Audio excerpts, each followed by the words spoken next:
warahmatullahi wabarakatuh. Uh, dunia adalah sesuatu yang dilaknat oleh Allah.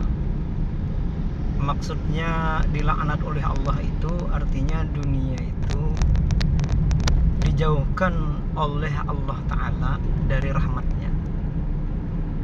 Kita sudah tahu semalam ada pembahasan tentang apa yang dimaksud dengan rahmat. Salah satunya iman, salah satunya juga adalah keselamatan atau husnul khatimah, ada keselamatan di kubur, juga rahmat itu masuk ke dalam surga, itu adalah rahmat contohnya. Karena masuk surga dengan rahmat berarti itu adalah salah satu dari rahmat. Makanya kita berdoa meminta rahmat Allah. Allahumma rabbana hablana min ladunka rahmat innaka antal wahhab.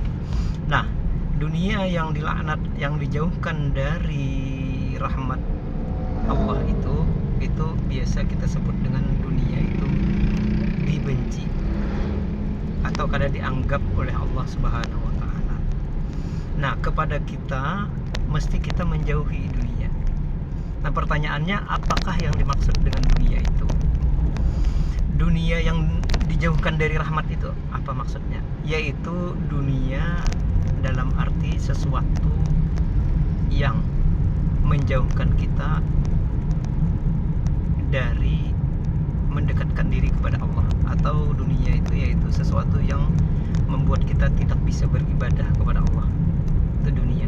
Atau yang menegah kita beribadah, itu dunia ngarannya. Katakanlah mengejar jabatan, kemudian dengan mengejar jabatan kada bersambayangan, atau dengan mengejar jabatan kayak ini maksiat kita dalam arti berarti mengejar jabatan menyogok lah, atau kayak orang yang berjualan atau kayak orang petani berkebun itu gara-gara mengurusi akhirnya kada sambahyang, kayak itu kan. Maka itu adalah dunia namanya. Kalau sesuatu itu mendukung kepada ibadah, nah maka bukan dunia. Nah, itu maksudnya. Misalnya katakanlah dengan ada dapat duit kita bersedekah, nah maka dapat duit itu ngarannya bukan dapat dunia karena kita bersedekah. Masalahnya, pertanyaannya, dapat duitnya berapa, sedekahnya berapa, itu aja. Kalau misalnya dapat 1 juta sedekah 10.000, nah jangan bepadah. Artinya itu dapat nikmat Allah karena 990.000 lagi yang masih dituntut, dalam arti apakah ia untuk beribadah apa kada.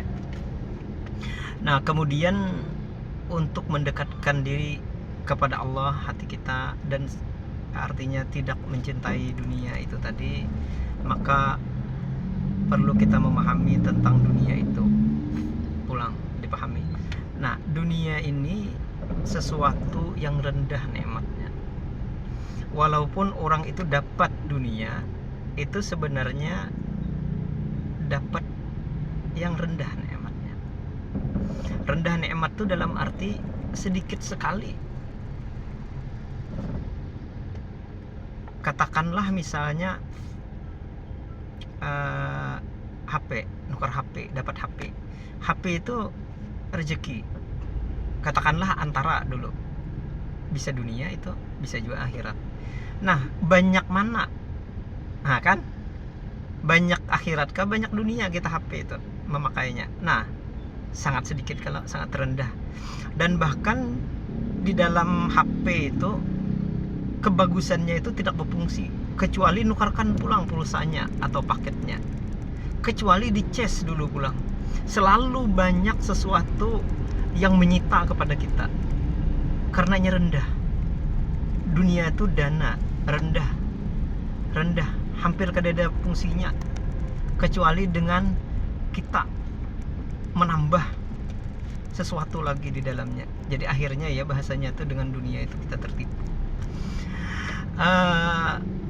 Ada begini, ada seorang yang salik yang ingin mendapatkan akhirat, meninggalkan dunia dia dan kalau ketinggiannya itu mencari Allah, itu Allah memberi petunjuk padanya. Apa petunjuknya? Sederhana benar.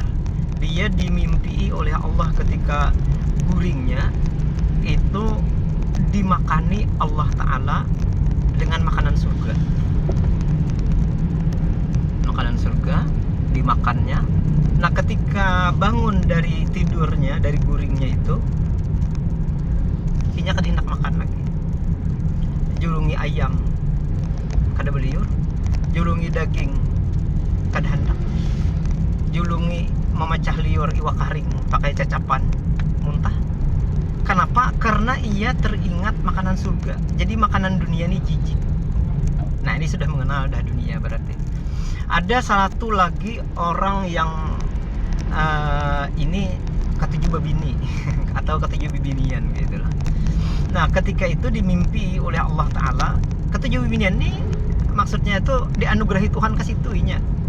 Tapi inya salik, selalu berjalan menuju Allah. Kayak itu, walaupun dia terapa-apakan, tapi ia tetap kembali ke titik, ke jalur awal, yaitu mencari Allah. Akhirnya diberi Allah lah anugerah padanya, yaitu dia bermimpi kawin atau masuk surga bertemu bidadari. Ketika berhubungan dengan bidadari, bersama bidadari segala macam, maka mendapatkanlah ia sesuatu dan terbangun. Ketika terbangun itu apa? Kada hendak lagi lawan bininya tuh, dan bininya itu dicerainya akhirnya. Kenapa? Karena ia tidak bisa melaksanakan kewajibannya sebagai mana orang normal. Akhirnya dipersilahkan bininya untuk, artinya menhandak ampihan kada apa-apa. Kenapa inya kada kawa? Belanya melaksanakannya muntah. Jijik ia dengan barang dunia ini. Nah, kita sudah mulai mengenal tentang dunia. Ada lagi bahasa surga ini, misalnya liur. Liur bidadari. Liur bidadari itu setitik ke lautan. Ke lautan yang luas di dunia ini. Itu lautan tuh hambar. Ada lagi satu titik zakum, minuman neraka tuh, nah setitik dititikakan di lautan dunia ini, setitiknya, maka hancurlah kehidupan dunia ini. Maka yang di dunia ini ada pohon tumbuh, ada iwak di laut, ada orang memerlukan air, pasti semua orang air itu akan rusak.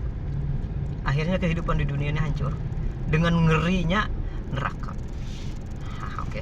Kita fokus ke dunia lagi maksudnya. Terukur. Ada dari laut. Ada seorang yang melihat Nabi Sulaiman itu berjalan dengan tentaranya, berjalan lawan tentaranya banyak, ada manusia, ada jin, ada binatang, dan dia berjalan itu kadang melangkah tapi dibawa oleh angin, karena angin itu salah satu anak buah dari Nabi Sulaiman. Itu mukjizat dan sebagian lagi nikmat dan sebagian lagi itu adalah karunia yang bahasanya tuh orang kayak kada sugih, sasugih-sugihnya nggak ada kawa menyugihi Nabi Sulaiman kayak itu kan, luar biasa benar sudah. Nah, mereka kemudian berucap, mereka yang melihat ini berucap, ya Allah berilah ulun rezeki kekayaan kayak Nabi Sulaiman kan kayak itu. Dan ternyata suara doa itu didengar oleh Sulaiman kayak itu kan. Nah, Nabi Sulaiman ini singgah, wahai saudaraku, apa yang pian doakan tadi itu pian hanya melihat jahirnya. Pemberian dunia ini tidak ada melebihi kebesaran, kebagusan daripada seorang mukmin yang beriman pada Allah, kemudian ia mengucap alhamdulillah, atau kemudian ia mengucap subhanallah, atau kemudian ia mengucap la ilaha illallah. Kenapa? Karena la ilaha illallah ucapannya itu, orang beriman itu memberikan kedamaian. Ala bizikrillah tatmainnul qulub. Kemudian apabila ia mati, meninggal dunia, itu di dalam kubur mendapatkan pahala. Dalam arti pahala kebaikan-kebaikan. Karena di akhirat masuk ke dalam surga dengan bacaannya itu. Nah, sedangkan aku Nabi Sulaiman, barang yang ada di dunia ini habis. Kadang aku bawa ke surga. Nah, itulah kemakrifatan seorang yang mengenal dunia. Makrifat itu kan bahasa Arab, artinya mengenal benar pengenalan dunia. Ada lagi satu penutup. Seorang petani miskin berdoa kepada Allah, ya Allah, pertemukanlah aku dengan Nabi Sulaiman. Karenanya miskin, kan hendak bertemu orang sugih. Dikabulkan oleh Allah doanya, diwahyukan kepada Nabi Sulaiman, datangi Fulan bin Fulan yang ada di sana ini cirinya. Datang Nabi Sulaiman. Pakai apa datang? Pakai angin. Maksudnya terapang. Angin bawa. Sampai siapa pian? Nabi Sulaiman. Ulun Sulaiman, sang raja ini. Nah, Allah Ta'ala mengabulkan kejadian. Ulun hendak betakun bener ya, hendak bertamu pian nih. Kada hendak minta apa-apa. Hendak betakun 3 pertanyaan dan mohon dijawab. Siap ya Nabi Sulaiman, karena ulun gen sebenarnya diperintahkan Allah Ta'ala untuk mendatangi pian. Apa yang pian hendak siap ulun anukan. Nah, maka pertanyaan pertama yang disampaikan oleh petani itu 1, Tuhan pian siapa? Jadi dijawab oleh Nabi Sulaiman, Allah. Nah, sama kita berarti petani. Tuhanku Allah, Tuhan pian Allah. Sama aja kita berarti bersaudara kita. Nah, sebuting dah. Nang nomor 2 pertanyaannya, apakah pian bisa atau suah sedih, menangis karena pian raja, kan pian sugih benar. Apakah pian bisa senang, pian bisa sedih? Jadi Nabi Sulaiman tarancak ulun sedih pada pian. Ulun siang nih kada menangis, tapi hati ulun ini ditekan oleh kekayaan ulun, dalam arti ulun harus bersyukur, ulun harus melayani anak buah, ulun harus mengetahui apakah di sana ada yang terjalimi, harus kemudian malam ulun menangis kayak apa ini, kayak apa itu, kayak apa ini. Pian kada. Pian menangis paling sekali mbah nang hari hujan aja menangis. Hari hujan bocor, menangis pian misalnya, bucur-bucur kakak itu aja, bocor rumah. Paling menangis sekali-sekali aja. Nah, yang kedua, sudahlah. Yang ketiga pertanyaannya, wahai Nabi Sulaiman, pian ni di akhirat dihisap kada? Mun ulun dihisap, coba tani, pian pang kayak apa? Wahai orang kaya, wahai raja. Sama ulun di dunia ni kisahnya aja, di akhirat dihisap. Pian petani ai dihisap. Siapa ada hisapannya? Ulun dihisap. Banyak nan dihisap nih. Nah, maka artinya begitulah dunia. Dunia itu mohon dipahami sekali lagi, yaitu yang mendekatkan diri kepada Allah Subhanahu wa taala. Jangan sampai dengan dunia sombong. Jangan sampai dengan dunia lupa. Jangan sampai dengan dunia terdinding.